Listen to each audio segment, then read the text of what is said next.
భద్రాద్రి కొత్తగూడెం జిల్లా చర్ల మండలంలో వ్యక్తిగత వివాదం ఉద్రిక్తతకు దారితీసింది. చర్ల మండలం తేగడ గ్రామానికి చెందిన నరేష్ అనే వ్యక్తి తనకు ప్రాణహాని ఉందంటూ పోలీసులను ఆశ్రయించారు. నిన్న వీరభద్ర సొసైటీకి చెందిన మహిళలు తనపై దాడి చేశారని, ఈ ఘటనపై పోలీస్ స్టేషన్లో ఫిర్యాదు చేసినట్లు నరేష్ చెప్పారు.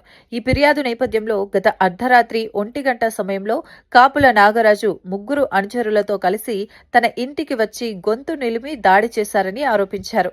నేను నిన్న కంప్లైంట్ మన పోలీస్ స్టేషన్కి ఇవ్వడం జరిగిన సమయంలో అయిపోయిన మరుక్షణము మళ్ళీ నైట్ పూట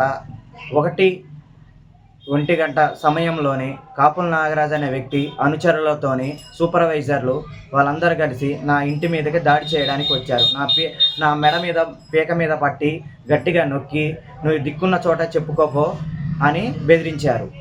మళ్ళీ ఇంతకుముందు గ్రావెల్కి నువ్వు అలాగే అడ్డుపడ్డావు, నీకు ₹1,00,000 ఇస్తామన్నాం కదా, తప్పుకుంటే బాగుంటుంది, ఇది ఏజెన్సీ ఏరియా, ఎస్టీ, నువ్వు ఎవరితో చెప్పుకున్నా మాకు సంబంధం లేదు, నువ్వు ఈ కేసు వాపస్ తీసుకోకపోతే నిన్ను ఎక్కడ చేయాలో అక్కడే చేస్తాం, ఇది ఎంపీ ఎమ్మెల్యేలతోనే పోలీసులతోనే ఉన్న సంబంధం, ఇది నువ్వు ఎవరు చెప్పినా ఆగదు, నడిచేది నడుస్తూనే ఉంటుంది, నీ అంతు చూడాల్సింది చూస్తాము, నువ్వేం చేసుకుంటావో చేసుకోపో అని బెదిరించి నన్ను లోపల పెట్టేసి ఇంటి ముందర ఇంటి వెనకాల గొల్లాలు పెట్టి వెళ్ళిపోయారు.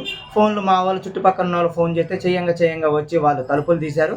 వాళ్ళు కూడా ప్రత్యేక సాక్షులు ఉన్నారు, పక్కన వాళ్ళు ఉన్నారు, పొరుగువారు కూడా ఉన్నారు. దయచేసి వాళ్ళ మీద నాకు ప్రాణహాని ఉంది, ఇది పోలీసు వారు నన్ను కంపల్సరీగా వాళ్ళ మీద దయచేసి నన్ను ప్రాణ నష్టం ఉంది కాబట్టి నన్ను రక్షించవలసిగా కోరుతున్నాను.